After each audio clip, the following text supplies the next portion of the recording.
5 years after the introduction of characters from the Transformers 1986 animated movie into studio series, Hasbro and Takara have given us an all-new cartoon-inspired set of the Constructicons, some of the most memorable characters from the brand. Their longevity comes in no doubt thanks to their ability to combine into the mechanical giant Devastator. Today I'll be talking about the Commander Class 2-pack, featuring Long Haul and Hook. Long Haul and Hook come packaged in the new Studio Series Commander Class packaging. The art features both characters in a dramatization of the attack on Autobot City, although the exact scene depicted never appeared in the film. The sides show the pair in vehicle mode, as well as a portrait of Devastator, not unlike the Revenge of the Fallen Devastator's packaging. Long Haul and Hook both come packaged in vehicle mode. The set also includes Hook's laser pistol, Long Haul's laser pistol, which comes packed as 2 separate pieces, Hook's crane boom, 3 purple pieces to be used as weapons by the individual Constructicons and form Devastator's chest plate, 2 rocket launchers that also double as Devastator's forearms, and a large trailer for Long Haul that converts into Devastator's waist. I will cover these in more detail later. Hook and Long Haul are incredibly faithful renditions of the characters from the Generation 1 animation.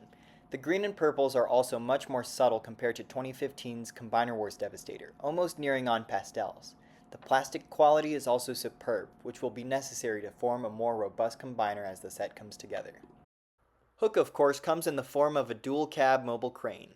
Perhaps the most notable additions to this vehicle mode are the wheels, which have silver rims and are pinned into the figure, undoubtedly a huge upgrade from the Combiner Wars Constructicons. Also new is the extending crane boom, which is made out of 6 individual parts, allowing the boom to swivel at the base, telescope about 2 inches, and the hook to swing back and forth, making Hook one of the most playable out of the 6 Constructicons. Hook's laser pistol features a small hole to be tabbed into the crane boom for storage.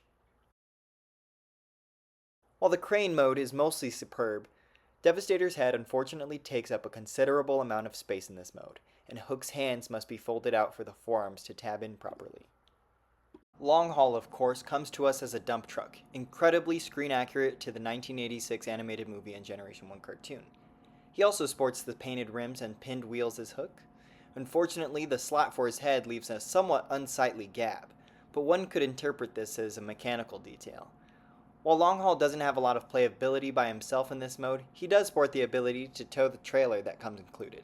Simply spread apart the back of the bed, sandwich the coupler into the 2 slots, and Long Haul becomes an articulating dump truck. The trailer itself sports a considerable amount of detail that hides Devastator's waist and thighs. There's molded detail to look like the side of a trailer, and even has sculpted-in doors on the back. Of course, the trailer can store the rest of the combiner accessories. The centerpiece of the chest plate can be stored on the bottom via 2 slots, while the wings can tab into the sides.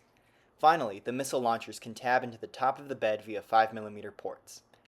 Even though the trailer is not the most appealing to the eye, it still adds some good playability to the set.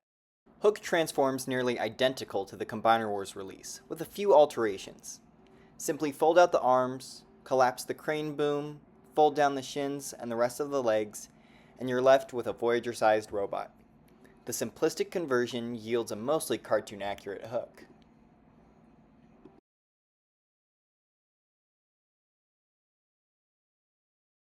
Long Haul's conversion is simple yet satisfying, especially the legs. The arms are a bit fiddly, but the shoulders lock in nicely. When opening the grille to reveal the head, there is some nice painted and sculpted detail of an engine. Long Haul comes together as a sturdy yet streamlined robot. Hook is a successfully cartoon-accurate rendition of the Constructicon snob.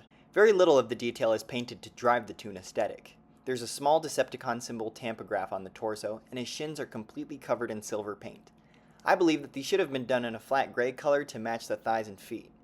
While the look of the legs is not entirely cartoon accurate, I think the compromises made help make the combined form more robust. The head sculpt also seems to be carried over from the Combiner Wars, but it still looks quality 10 years later. Articulation is slightly improved from the 2015, but limited by today's standards. The head is on a ball joint, but cannot swivel all the way around, and can look down. Shoulders can go out all the way and rotate slightly, but the movement can be improved by moving these panels. There is now an upper bicep swivel that can go all the way around, and a double elbow bend. Despite this, he has no wrists. There is also a lack of a waist swivel due to the conversion for Devastator. Hook has universal hips, a swivel at the thigh, and a nice ankle pivot. More mobility can be achieved in the toes, but the joint is intended for conversion. Long haul is easily the biggest improvement over the Combiner Wars figure, thanks to Devastator's hips being a separate piece from this figure. As with Hook, Long Haul has minimal paint applications to achieve the Sumbo aesthetic, but has a painted torso and some nice details painted on his knees. The sculpt came out a bit more hefty than his cartoon counterpart, but I wouldn't go as far as to say it looks bad. Head sculpt looks to be brand new, adding a black panel on the back, rectifying the strange bald appearance on the Combiner Wars. His elbows, unfortunately, utilize ball joints, potentially as a cost-saving measure.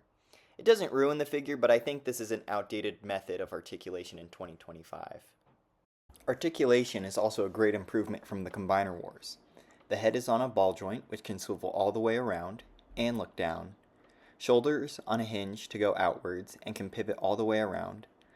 Ball jointed elbows with a bend of 90 degrees.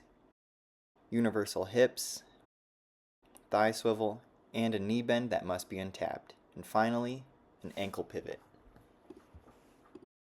While the trailer accessory has no functionality for the individual robot modes, the remaining Combiner accessories feature 5mm ports that allow them to be used as weapons.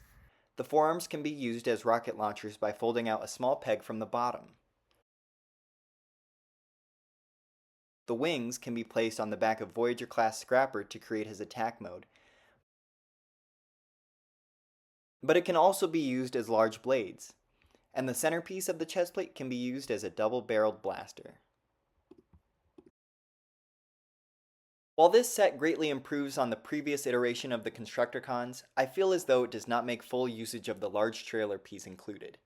The move to make it a separate piece from Long Haul was an excellent decision, but there seems to be something missing from this set when compared to the other two Commander-class Combiner sets, Motormaster and Silverbolt. Having said that, I still look forward to completing a new set of one of my favorite Transformers, Devastator. Thank you so much for watching. Please subscribe and stay tuned for more.